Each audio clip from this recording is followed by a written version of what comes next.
Alright folks, the fun doesn't stop, does it? We've had the max finale and we're getting thrown straight into another new event with the debut of Dondozo. Or is it Dondoza? No, it is Dondozo. And yes, it can be shiny. The shiny does look good actually. Yellowish, goldish. I particularly love the gold looking shinies. You will find it in those 3-star raids. Also going to find it in the field research task win 3 1-star raids. And you're also going to find it in the paid time research Sun-Kissed Shores. So yeah, it's not going to be like readily available in the wild, unfortunately. Does look pretty good though. I might acquire that. That's going to be the final encounter in there. But you're also going to get loads of costume Slackoths, which can be shiny. So I wouldn't mind getting another one of those. I've only got one. Another one to fully evolve up into the shiny Slacking would be nice. So I'll pop out in a bit probably and see if I can find one of those Dondozos in the 3-star raid. But I'm also pretty excited as Mega Metagross has been teased. So has Gigantamax Eevee. And so has Keldeo, folks. Keldeo is finally making a return as it looks between September 2nd and December 2nd for the new Tails transformation season in Pokemon GO. So I am excited for that. At the same time, I do feel kind of a mixed bag of emotions when it comes to Pokemon GO at the moment. Because whether we like it or not, we are going more in the direction of pay to win. You know, we just had the Max Finale event. I did enjoy it, particularly the Gmax and Dynamax stuff. But when it came to the Eternatus battles, that's where I kind of felt left empty after each battle.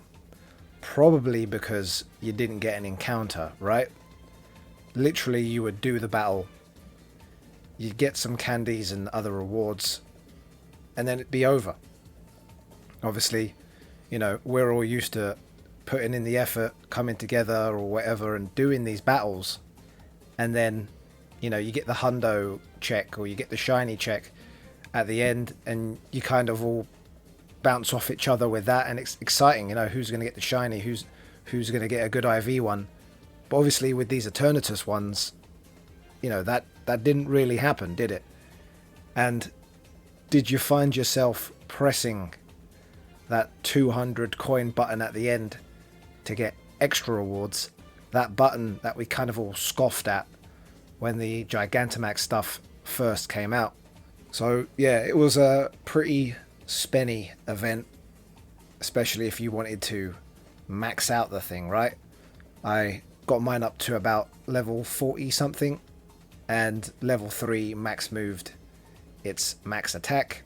Its adventure effect looks pretty cool and useful, so that is a good thing.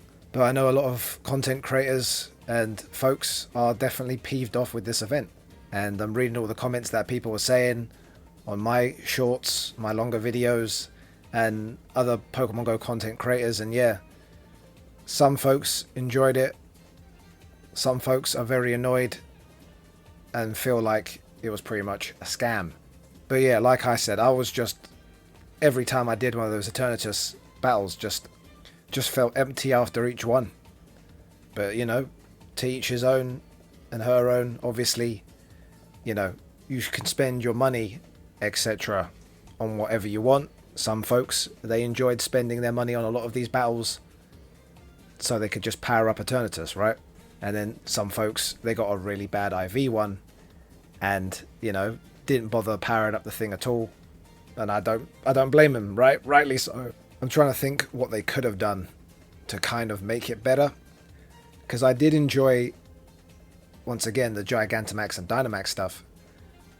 And once that kind of 6 PM moment hit yesterday, and there was kind of no Eternatus battles, and the focus was back on the Gigantamax and Dynamax stuff, that's where I found myself having the most fun. And so I think if the Max Finale was focused on either just the Gigantamax or Dynamax stuff, or maybe just the Eternatus battle stuff, but maybe you got something at the end of the battle. You know, maybe a random Dynamax encounter, something at the end. Then I think it would have made for a much better event. Some people wouldn't have felt like it was just a massive cash grab with the Eternatus stuff, right? But yeah, anyway, those are my thoughts. Let me know down below, how did you get on with the event? Did you have a good time? Did you get some good shinies? I heard the shiny rate was not that great. I managed to get a shiny Toxtricity from the pass and one shiny Squirtle from a Dynamax battle. But that was about it. On a more positive note, Necrozma is back, and with the raid hour this week as well, so that is nice. That is going to be about it from me though, folks. As always, everyone, please take care. Leak slap the like button, as it massively helps with the YouTube algorithm nonsense, and I shall catch you all in the next one. Wait.